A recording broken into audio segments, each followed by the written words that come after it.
একদিকে যখন আপনারা দেখলেন সরকারি নিয়ম মেনে কোভিড টেস্ট করা হয়নি, তাই অভিষেক বন্দ্যোপাধ্যায়ের বিরুদ্ধে থানায় অভিযোগ বিজেপি নেতার। অন্যদিকে আরো বিপাকে অভিষেক বন্দ্যোপাধ্যায়ের বিরুদ্ধে মামলা দায়েরের অনুমতি দিল কৃষ্ণনগর জেলা আদালত।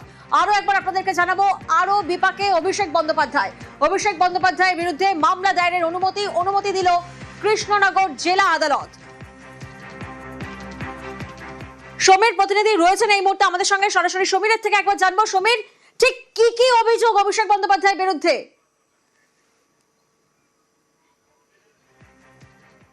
দেখো, অভিষেক বন্দ্যোপাধ্যায়ের যেটা অভিযোগ যে সরকারি জমি অবৈধভাবে সেই জমির মাটি কেটে বিক্রি এবং মূল্যবান গাছ কেটে পাচার এবং এই কাজে মদত দেওয়ার অভিযোগ। এবং এই যে ঘটনার সূত্রপাত, নাকাশিপাড়া ব্লকের প্রায় 1100 বিঘা জমি যেটা খৈতান কোম্পানির লিজ নেওয়া ছিল 2020 সাল পর্যন্ত, এবং সেখানে সুগার মিল ছিল এবং সেই মিলের আখের চাষ করার জন্য কিন্তু এই জমি লিজ নেওয়া হয়েছিল।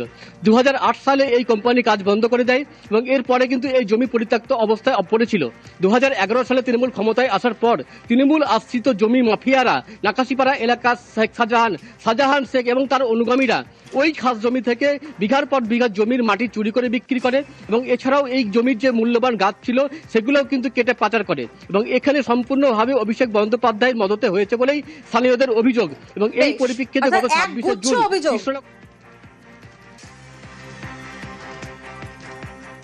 দিন ধরে, আজকের থেকে না, আজকে 2016 সাল থেকে এই শাহজাহান বাহিনীরা দীর্ঘদিন ধরে মাটি কেটে গাছ কেটে সরকারি জায়গা এইভাবে নষ্ট করেছে, এমনকি সরকারি জায়গা বিক্রি পর্যন্ত করেছে।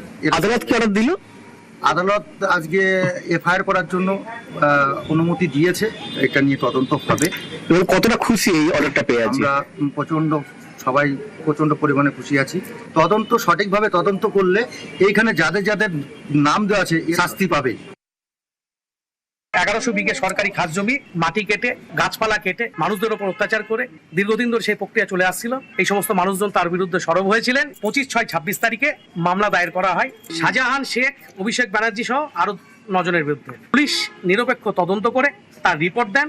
সেই রিপোর্টের ভিত্তিতে আজকে কৃষ্ণনগর সিজিএম জেলা আদালতে হিয়ারিং হয়। আদালত তরুণ কুমার মণ্ডল সেই এফআইআর অ্যালাউ করেন এবং নাকাশিপাড়া থানাকে নির্দেশ দেন কেস স্টার্ট করে এর বিরুদ্ধে বিচার বিভাগীয় ব্যবস্থা নিতে।